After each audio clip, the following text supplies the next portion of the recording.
Hola, bon dia a totes i a tots. Avui parlarem de l'important que és pensar únicament en allò que és veritat. I per a fer-ho hem de saber què és veritat.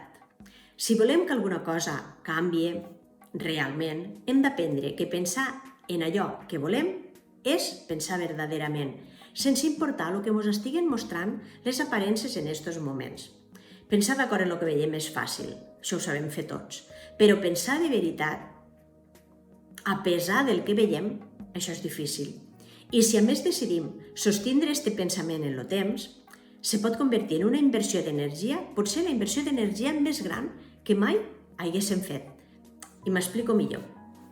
Si jo desitjo pau dins de mi o al món que visc i estic tot el dia mirant les notícies que parlen de guerra, de culpables, d'injustícia, etc., estic posant combustible a la màquina de la guerra, encara que estigui sentada al sofà de casa meua.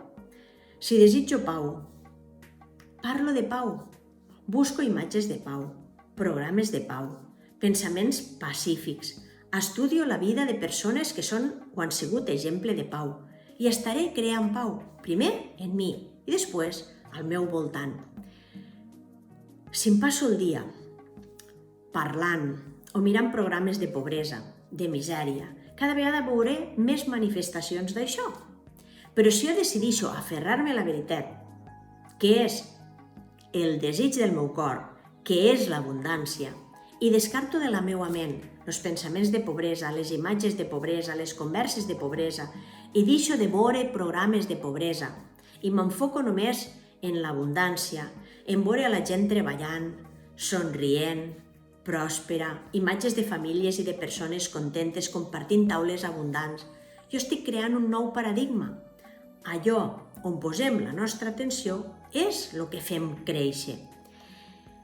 Si em passo el dia mirant vídeos o programes de malalties o googlejant, buscant símptomes, efectes secundaris, complicacions, si davant de mi hi ha una aparença de malaltia que pot ser meua o pot ser d'algú del meu entorn i jo la miro i la comparteixo i la comento i en parlo a totes hores i en penso a totes hores, acabarà agafant forma o al meu cos o força en el cas de que ja estigui, o en el cos de la persona que tinguéssim que s'està manifestant aquesta aparença. Però si jo m'aferro a la veritat, a la meua veritat verdadera, que és el desig del meu cor, que és la salut, i renuncio a creure en la malaltia, a donar-li força, i penso en salut, i em veig o veig a l'altre, sa, content, actiu, jo estic creant salut. I si estàs malalta o malalt, o algú dels teus ja està, imagina'l o imagina't que estàs bé. Imagina't que estàs parlant o en tu mateixa o en l'altra persona i la conversa t'està dient me trobo bé, me sento fort, estic completament recuperat, estic millor que mai, estic content. I mos recreem allí, recreem-nos allí, estem creant salut. Igual com mos recreem en el que sembla que està passant. Llavors estaràs donant la volta a la situació. Ja sé que pensar en salut envoltat de malaltia, pensar en pau quan estem envoltats d'imatges de guerra o pensar en prosperitat quan només veiem pobresa, vol ganes, vol poder, vol valentia, vol força, vol compromís i cal tindre les idees clares de quina és la nostra veritat. I a la millor em preguntaràs, i com s'aconsegueix això?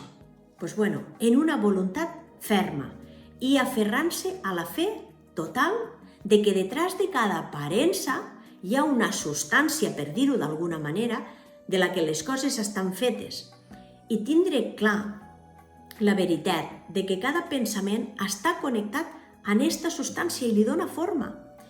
Com més parlem de malalties, més malalties creem. Com més parlem de pobresa, de com ajudar els pobres, més ONGs surten i més pobresa hi ha. Com més parlem de conflictes i de guerra i de qui té la raó i de qui no la té, més conflictes i més guerres hi ha al món. I us estic parlant d'unes ensenyances molt antigues, que venen de les fonts més elevades del coneixement espiritual, de saber com funcionen les lleis universals, que ens ensenyen a manifestar els desitjos de veritat, els desitjos del cor, els desitjos de l'ànima, a ser els amos, les ames de les nostres vides, a pensar per nosaltres mateixos. Ha hagut èpoques que aquestes ensenyances han estat prohibides a la gent com nosaltres, reservades només per a alguns. Ara les tenim a l'abast de la mà i no s'estudien, se viuen. Són coses molt senzilles i l'únic canvi a fer està dins de la nostra ment, per portar-ho a la pràctica, a la nostra vida diària, per fer-ho realitat.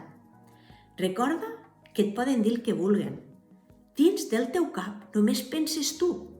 Ningú mana dels nostres pensaments i dins dels nostres pensaments està la font de tot. Això és un treball interior, que vol coratge, que vol que t'oblides del pobre de mi, però sempre serà la millor inversió que haurem fet mai. Jo us animo a fer-ho i a observar què passa.